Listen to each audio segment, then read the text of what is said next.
Ngiphinde ngibingelele futhi bazalwane egameni lika Jesu. Siyambonga uNkulunkulu bazalwane ngalezi zifundiso. Ziyavula ingqondo yethu. Ziyasiqinisa. Ziyasihlahlamelisa bazalwane ukuthi sibe nolwazi. Kuyabuyiswa manje bazalwane, kuyaqoqwa, kuyarestoreshwa. Kubuyiselwa ibandla kwiposition yalo. Ukuze sikwazi bazalwane ukufinyelela ezethembisweni uNkulunkulu asithembise zona, kumele sibe kwi-right position. Mayithi inkosi uJesu laphana ku Matthew chapter 6, angazi uma verse 13 verse 31 verse 33 ithi funani umbuso kaNkulunkulu nokulunga kwakhe uNkulunkulu, righteousness. So igama elithi righteousness is to be in the good standing, in the right position with the king. Who is the king? That is God. Makuthiwa sifuna umbuso kaNkulunkulu nokulunga kaNkulunkulu. So ukulunga kaNkulunkulu ukuthi thina sibe kwi-position la uNkulunkulu ayesimisele khona umhlaba ungakasekelwa, emthokozisayo, eyintando yakhe. Then we are right with God. We are aligned with the purposes, with the plan of God. So ke manje ngenxa yesono nangenxa ungabi nalo ulwazi noma sisindisiwe, sehla senyuka sifuna izinto zalombuso, sifuna indlela yokuphila yalelizwe, sifuna impumelelo yalelizwe, then wasashifta kwi-position. Sangabi lento. So Jesus came to show us a way how to walk in this way, to give us a lifestyle so that sizobukela kuye. So ke umbuso nombuso bazalwane unama goals awo, unama plans awo, unama strategies awo. Ngifisa ukuthi kule audio sibuke ukuthi ke what are the goals, what is the goal of God's kingdom, what is the strategic plan of God's kingdom. I-strategic plan ukuthi uNkulunkulu babuyisa kanjani abantu abangamakhosi. How does God restores his subject back into their positions of kingship? Ngoba singamakhosi bazalwane, sisizwe esingcwele, ubupriest bobukhosi, royal priesthood. So sibuyisela kanjani kulokho? Njoba ngishilo nje kwenye order ukuthi ke njengamanje kusewumshikashika bazalwane, singamislidwa abantu abathi siyabusa manje. Njengamanje asikabusi bazalwane, kuyaliwa. Okwazi ukuthi masuhupha ingcebo yalelizwe, uhupha impumelelo yalelizwe ngoba uthi uyabusa, already usushayekile, sekunqobile uSathane. And uJesu mayeselanda ama overcomers abanqobile, then usungasala ngaphandle wena. So ke njengamanje bazalwane sizobuka ukuthi ke God's kingdom goal and strategic plan iyini inhloso yayo, igoal yombuso kaNkulunkulu, for target and focus, ukuthi uma kuthiwa siyaziqonda ukuthi siwumbuso kaNkulunkulu emhlabeni, silandela inkosi uJesu, singababusi, we are the kings, we are the rulers. Uma siqonda lokho, yini umsebenzi wethu kwamanje? So njengamanje uNkulunkulu uyafuna ukuthi ku-extendwe umbuso wakhe. How? Ngokuthi phela kushunyayelwe indaba ezinhle zokubalanda bonke abantu, ngoba abantu uNkulunkulu wayebafuna bonke ebukhosini, wayebafuna ukuthi bonke babuse. Manje bantshontshiwe, bathunjwe omunye umbuso. Njengamanje semshikashikeni ukuthi kulandwe laba abanye. Siyambonga uNkulunkulu ngabo ukuthi wena usulandiwe. Uyaqonda yini ukuthi nje usulandiwe kufanele kuphile kanjani? So uJesu ushiya i-commission, abaningi babiza ukuthi i-Great Commission, hambani nenze izizwe zonke abafundi. Then mase bekholwa nibabhabhatise bese niyabafundisa, nibagxilise manje, establish them in this kingdom by teaching them all what I've taught you. By observing all the commands that I have taught you. Ngokuthi nibafundise ukugcina, to observe. Yabona? So manje ke bazalwane, wena nje ubusulandiwe njengamanje umsebenzi wakho kuba nawe ulanda abanye naye lo maselandiwe landa abanye wena umsebenzi onamshikashika lona extendwa umbuso kaNkuluNkulu ukuthi babe baningi abantu aba umbuso kaNkuluNkulu abazongena babe ngama citizens of the kingdom of our heavenly country.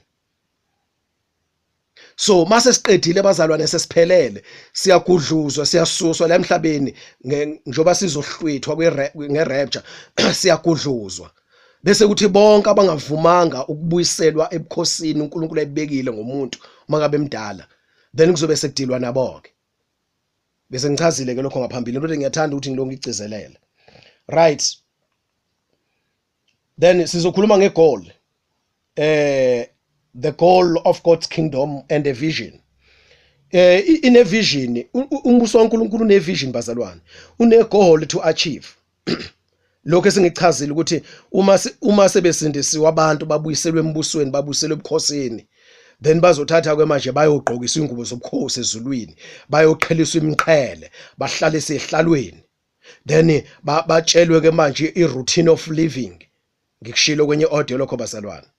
Then bachazelwe manje indlela yokuphila nendlela yokubusa ba introducewe kwi system of the kingdom of heaven ukuthi ke manje since we are extending this kingdom of heaven to earth, so nina ke yini enizobusa lapha emhlabeni, this is how you are going to rule.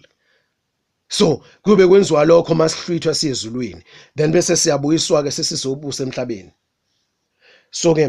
So kune goal, a vision. What is the vision? What is the goal? Eternity and life in abundance. So a goal of the kingdom and the vision yombuso uyini inguna phakade, philo kuphakade nempilo echechemayo. So uJohn chapter 3 verse 16 ufunde kahle. uJohn chapter 3 verse 16. uNkulunkulu walithanda izwe kangaka waziwanikela indodana yakhe ezolelo kubilona lo okholwa yiyo angabhubhi. That's the vision. Kodwa abe nani nokuphila okuphakade. Yabona?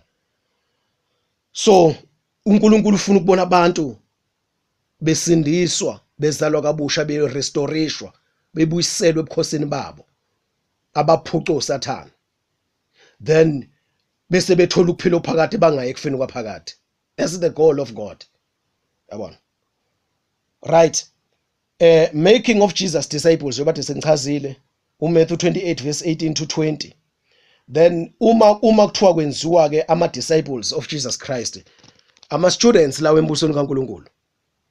So kune goal, kune vision. Yabona? Ukuthi abantu masebesindisiwe kumele bafundiswe, bagxiliswe, bakhiwe, babe equipped, babe empowered, babe well trained. Yabona? Because amakhosi lawa bazalwane. So umsebenzi ongumncane neze ukwakha umuntu, umqeqesha, umlungisa, umprepare ukuthi uzobusa and uzobusa i-creation yonke kaNkulunkulu. Awumncane lo msebenzi. So mase sindisa umuntu befuna kwenziwe lokho bazalwane. Hayi lokho kwenziwayo njengamanje ukuthi kufundwe izinto ezidaliwe, ufundwe ngezinto ezidaliwe ezikoleni zabahedeni. Ngoba egameni ukuthi nje ufuna umsebenzi ukuthi uzosebenza uthola imali, naye imali ekhanda uSathane. Because uNkulunkulu ukhanda igolide nesiliva not imali. Imamona uNkulunkulu walelizwe. So njengamanje bazalwane sisemshikashikeni ukuthi mase bephendukile khona abashumayelayo, baphenduka abantu babhajatiswe, bese bakhona babafundisayo, bekhona babe ngichazile ngendaba ye-fivefold ministry. Right, kwenye order hayile. Preparing the saints for works of service. Kuzwala kwinto eyodwa but ngithi angikukhulume in point forms. Ukuthi i-goal and the vision of God's kingdom iyini is to prepare the saints for works of service. Ephesians 4 verse 13. That is God's kingdom workers. Laba abantu abaprepare nje manje baprepare ukuthi nabo mase be well prepared, sebeqeqeshiwe, baphinde bambe bayosebenza. Basebenza muphi umsebenzi wombuso kaNkulunkulu. Oyini? Okumemezela lezi ndaba ezinhle. Kulandwa abantu abantshontshiwe abasusiwe ebukhosini. behliswa badimotwa ngenxa yesono, balandwe. Mase belandiwe labantu bayagxiliswa, bayakhiwa, bayaprepare nabo futhi baprepare baphume futhi nabo. Umshikashika yilo nje bazalwane, simple. Okay, making gods or producing gods. Umsebenzi wombuso kaNkulunkulu bazalwane, uNkulunkulu ivision yakhe enkulu kukuba ufuna ukubona onkulunkuluwana, hayi uNkulunkulu laba bazithixo bakaSathane. Amakhosi makuthiwa thina we are rulers, we are kings, small letter K, singababusi senziwe ukuthi sibuse kanye noKristu ngonaphakade. Lento ukuthi uNkulunkulu usifuna sibe ngonkulunkuluwana, uNkulunkulu mkhulu ufuna semfuze sibe ngonkulunkulu abancane thina. So umsebenzi ukushunyelwa kwevangeli lombuso kaNkulunkulu is to produce gods. Angisazi noma amalukuza amahubo 86 verse 4 yini la kuthiwa khona nenzi kuba nibe ngonkulunkulu, wanenza ukuba nibe ngonkulunkuluwana. Angisazi uma uJohane chapter 12 nabu Jesu ekhotha khona ungixolele kodwa uyibheka into kanjalo uyayazi, right? Since ukuba sibe ngonkulunkuluwana siphinde futhi sibe ngabafana noJesu Christ like people. Inhloso ivision yombuso kaNkulunkulu ukuthi umuntu abuyiselwe kule glory.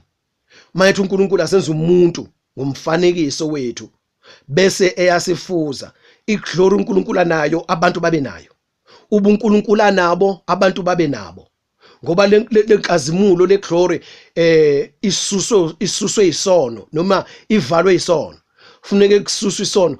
Uyabona imoto nje, imoto enhle mhlawumbe uyayazi wena ngoba mina ngizosuke ngisho igama ethile kanti akuyona ifavorite yakho.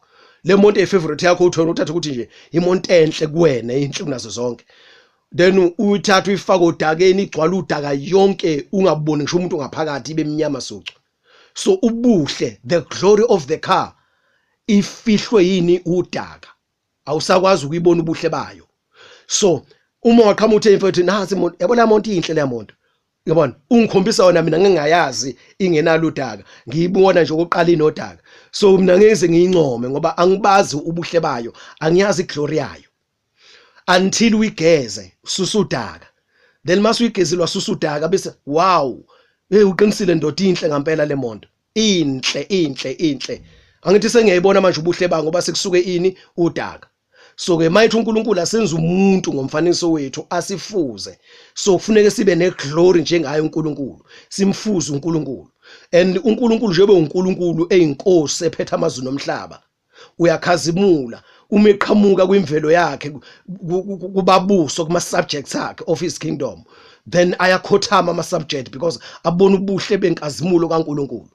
So ke nathi kule territory sinikezwe yona umhlaba uthi sibuse kuyo, ufune sibe nenkazimulo kaNkulunkulu, kubonakala inkazimulo ibenyezela kithi. So bese kuthi imvelo ithi mayisibuka isibheka ithi laba bantu bafana no creator wethu. So singuNkulunkulu we are Christ like people. So inhloso enkulu leyo, the goal of God's kingdom. So ngicabanga ukuthi siyamsana bazalwane egameni kaJesu, sibe ngama imitators of God, sibe ngabalingisi bakaNkulunkulu. Indlela uNkulunkulu acabanga ngayo, indlela uNkulunkulu enza ngayo, indlela uNkulunkulu akhuluma ngayo, indlela uNkulunkulu ahamba ngayo, yonke into yobuNkulunkulu simlingisa uNkulunkulu ngayo. Then igoal leyo. So ukuthi umuntu uma kuthiwa uzofuza uNkulunkulu, kwakumele ukuthi amfuze. Uzomfuza kanjani umuntu ehlele emhlabeni? Ngokuthi phela sithatha imiyalo yakhe. Konke asiyala ngakho sikwenze egameni kaJesu. Sikuthola kubani lokho bazalwane kwaba se-Ephesians chapter 5 verse 1. Right. Then bese kuthi ke preparing kings and rulers of God's creation eternally. Ukuba kulungiselelwe igoal yombuso kaNkulunkulu, ukuba kulungiselelwe amakhosi ababusi abazobusa indalo yonke kaNkulunkulu forever. Isambulo 20 verse 4 to 6. Bring more people into the kingdom and kingship. Ukuthi kulandwa abantu abaningi balethwe la embusweni nabo bazoba ngamakhosi. Revelation 5 verse 9 to 10. Then bese kuba ukuba manifestation of God's kingdom on earth. then Daniel chapter 2 verse 44 to 45. Then umbuso kaNkulunkulu ke bonke labasebenziwe baba ngamakhosi selishunyayeliwe ivangeli. Then ke manje usuzo manifesta umbuso kaNkulunkulu bonakale. Njengoba nje kwabonakala. Sisekhona nje emhlabeni, sisafana nje manje.